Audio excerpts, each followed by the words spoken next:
Hello everyone. I'm sure you're all very aware of my previous work. Well, okay, not my previous work exclusively. The work of my team and those like them, that is, let me explain. Whenever we come across a cryptoid-infested area, be it spiritual, unruly animals or just plain old unexplainable phenomena, my team comes in and jots down a handy list of rules for everyone to follow to avoid certain death. Now, why there's such a large number of folks who don't seem capable of following those rules is beyond me. So many dead campers. But that's why we're having this quality assurance session.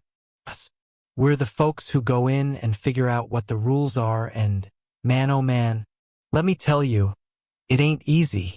So, I'm jotting this down at the moment to describe to everyone later, explain the happenings and hope that our latest set of rules will, in fact, be more helpful. Because 5 minutes on this subreddit has really shown you guys are terrible at following written instructions. Rules especially. Bunch of rebels. Which is weird. So, clearly it's either an issue with the rules we're jotting down or you folks. So, help us out in finding the common denominator, will you? Okay, let's get going. So, first I'm going to introduce the team. We are the Occult Observation Catalogers, OC for short. The team is composed of a number of our disposable interns. First off, we have Jonxi. He's a college student of Indian descent. Has dark black hair, surprisingly green eyes, and is about 5'6", I guess. Roughly anyway, and he's here to get some field experience. Let's see how long that works out. We've got Rebecca, who really needs a job, and we've told her that just a few more trips out will get her all set up with something more long-term. Honestly, I've yet to clear that with the board. But she's made it to 3 weeks, and that's a new record for field work. Rebecca's a redhead who's not hard on the eyes and has brown eyes herself. She thinks I can't see through the blue contacts, but I can. She's a little shorter than Jonxi, I think. Girl is always wearing platform shoes and a skirt. Leggings with it, of course. Guess that's the style these days. She's not indecent or anything. Guess she just likes to look nice while on the job. Oh, and lastly, we've got Deter. Deter's from Sweden or Finland. Honestly, I can't remember which. Blonde hair, blue eyes. Real tall Scandinavian fella. Nice kid, but man oh man has he got a stack of bricks where his brain ought to be. He's got passable English for the most part, but he's mostly here for the muscle. That boy's almost 7 freaking feet tall. Real Viking if you ask me. Anyway, today's goal? Visit a haunted house and determine what pisses the specter off and what appeases said specter. Then we'll jot down the rules for this house and leave them in the mailbox or with the owner, so that the next time one of you folks comes for an overnight stay, you might actually survive the night, if you follow the rules. So, first thing is first, we had to start off with the outside. Deter walked around with me, knocking on various parts of the house, rattling windows and checking the foundation for cracks or major signs of wear and tear. I'm also checking for non-supernatural things. Termite damage, water seepage, maybe some unwanted erosion or chipping on the siding. Deter stopped, frozen for a moment. I sighed. First hit. Okay, what's happening, Deter? Deter looked at his hands, and they were twitching and shaking sporadically. I think I touched that window, he said, pointing to the only window with a light on. I saw you touch the window there, bud. Mind giving it another knock? I figured he's already screwed. How much worse could it get? Deter went to the window and knocked again. I nearly dumped a load in my pants as the light shut off and a horrific specter's face smashed against the glass. Deter screamed and scrambled away from the window as I watched the face of what appeared to be a drowned woman press harder and harder against the glass. Her nose broke, as did her skin, and black blood poured out of her wounds, covering the entire window in blackness before fading away. The light flicked on again. Rule number 1, I said, writing this down on my notepad despite my shaking hands. Do not knock on the window if the light is on. I checked my watch. Well, it's 2 a.m. now, but let's go with after midnight. That's usually when this shit gets all squirrely. I turned on my heel. You alive, Deter? Deter cleared his throat. Ah, yes. Yes, I alive. Fantastic. Come on, we've got more things to check out. I turned to him. Oh, and no knocking on windows with the lights on. Okay? I've only got one set of underwear on me and I nearly ruined it. I turned, heading off towards the backyard. Not going commando today. Deter nodded, trembling, and started following me. I heard twigs snapping and then heard Deter walking past me. Deter? What are you doing, buddy? I asked. Deter's eyes were wide as he started moving towards the tree line. I see. Lights. What kind of lights, buddy? I asked, having a good idea of where this was going. Yellow lights. Look, don't you see them? Deter asked. I didn't see any lights as he made his way to the tree line. After he passed into the darkness of the woods, I heard him screaming. I sighed. Rule 2. Do not enter the woods at night, especially if you see yellow lights. I paused. Best just say lights. Pretty sure the color doesn't matter. Deter rushed out of the tree line. Scrapes and bruises all over his face and body as he ran towards me. It's after me, I sighed. I can see that, Deter. Deter turned and screamed in horror as tendrils of shadow whipped out of the tree line and wrapped around his body. I flinched as I spotted the tendrils pierce his skin with thorns and spikes before dragging him back into the woods. I underlined rule number 2. Very important. I said as I headed inside the house. Deter, if you survive, I'll be inside. An inhuman roar echoed from the woods, and I decided it was best to leave whatever it was alone. Deter was a big fella. I'm sure he'd be fine. Surely better off than I'd be. So to avoid becoming the wood's next victim, I hurried inside. I'm not going to claim to have nerves of steel, but I sure as shit know when to run. Great advice from Kenny Rogers. If not, there's always more interns. Speaking of other interns, I walked inside to find Jonxie clawing at his legs, which were sunk into the floor. Well, shit, what happened? I asked, doing my damnedest to act concerned for his well-being. I poked the edge of the wooden floorboards with my pen, noting that his jeans and the floorboards didn't even have a seam, like something had welded him to the ground. I was walking around and I found a loose board, so I kicked it to see if there was anything there. And then the floor started to eat me. He sunk further into the floorboards, which I noticed were turning a deeper hue of red and appeared newer now. The fresh would spread outwards from his body. Well, that's a shame, I sighed. Okay, so, rule number 3.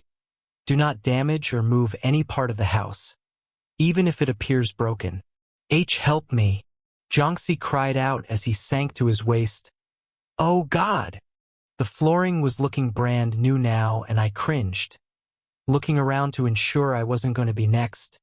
Well, I don't think there's much I can do, I said, stepping away from the new floor as it creeped outwards from his body at an alarmingly rapid rate. I stepped into the kitchen area, where it seemed the floor changed from hardwood to tile. I shuddered as Jonxie's screams grew more panicked as the floor sucked him in more and more. My stomach was uneasy. As many times as I had lost interns on these projects, it's usually a situation of rounding a corner to find one of them just dead or finding them turned into a statue. You know, the normal shit? Still hard to get over, but that's what I'm used to. One girl didn't follow a rule and wound up locked inside her house while a velociraptor ran around outside and ate the neighbor's dog. Want to know the crazy part? Damn thing was a chicken during the day, though we left pretty clear feeding instructions too. But I digress. This was much worse than I had seen before. Help, please. Jonxie shouted as he clawed fruitlessly at the floorboards, now at chest height. His nails broke on the hardwood, but the more damage he did, the faster he sank. Finally, when Jiangxi reached out to try and pull himself out, well, his arms didn't come up. His arms were now being devoured by the living room floor, which was looking very nice and updated now. It seemed it was even making the walls look like they had a fresh coat of paint. No! Jiangxi screamed as his head was tilted back. No! I shivered as his screams grew garbled and the house shook. It appeared his face was melting across the floor until finally I watched his green eyes turn brown and become nothing more than a pattern of knots on the new hardwood. Rebecca came running down the steps as fast as her platform shoes allowed, her eyes wide in shock. Was Jiangxi just screaming? She walked onto the new flooring, nothing happening to her. I sighed in relief, looking to Rule 3. Let's see. Ah, okay. Got it. I started rewriting Rule 3. Do not try to move or fix anything broken or you'll be used to fix what you break. I smiled. Looks nice and ominous, but not off-putting. Perfect. Is Jiangxi gone? Rebecca asked. Sorry, Rebecca. That's the sitch? I sighed. Poor bastard got eaten by the house and turned into some mahogany flooring. I knelt by the floor and gave it a knock. Wow, that is some high-quality stuff. Rebecca narrowed her eyes on me. Really? What? The kid makes good hardwood apparently, I said, standing up. It's not like I did it to him. Nothing I could have done. He was waist deep in the floorboards by the time I found him. Shouldn't we have some kind of protection from this kind of stuff? Rebecca asked. Or are we just disposable? Protection like what? Half the time we don't even know what we're walking into. I shrugged. Besides, you're unpaid interns. It's either this or sitting in a cubicle all day. Rebecca rubbed the bridge of her nose. Please just tell me this is my last field job? I can tell you that if you make it out of this one alive with a fresh set of rules, you're hired. I fibbed. I mean, it wasn't a lie exactly. I just wasn't certain. I could bring up my suggestion to the big bosses and all, but whether or not they'd be up for a new hire was beyond my pay grade. I just observed. We heard scratching and howling from the back door. Help. Let in. Please. Deter's voice called out. Rebecca sighed. What did you do to deter? Again. Not me. It's the house. I pointed out. Observation is our middle name, remember? Rebecca sighed and leaned out the back window. Deter? You there? I moved to the other window to see that, yes, Deter was there. His shirt was ripped, as was one pant leg. Deter was also missing a shoe. He was covered in blood, both red and black. Leaves and dirt were all over him. Leading from the forest, however, I could see he had some kind of tendril attached between his shoulder blades. Yes, Rebecca. Is Deter? Please, let me in. Yes, Deter asked. I looked at Rebecca and shook my head. Rebecca sighed. Sorry, Deter. She went back in and closed the window. I closed my window just as Deter appeared before the window, smashing his hands against the glass. Please, there is voice in my head. It says terrible things to do. Deter shouted, hammering on the glass but not breaking it. What happened to him? Rebecca asked. Eldritch horror or something got him, I said, jotting down on my notepad. Rule 4. Do not let anyone in, even if you think you know them. Rebecca heaved a sigh. Maybe make a note about them being unable to harm you? Rebecca pointed out. Deter could have broken that glass if he really wanted to. I smiled. Nice observation, Rebecca. I jotted down the information.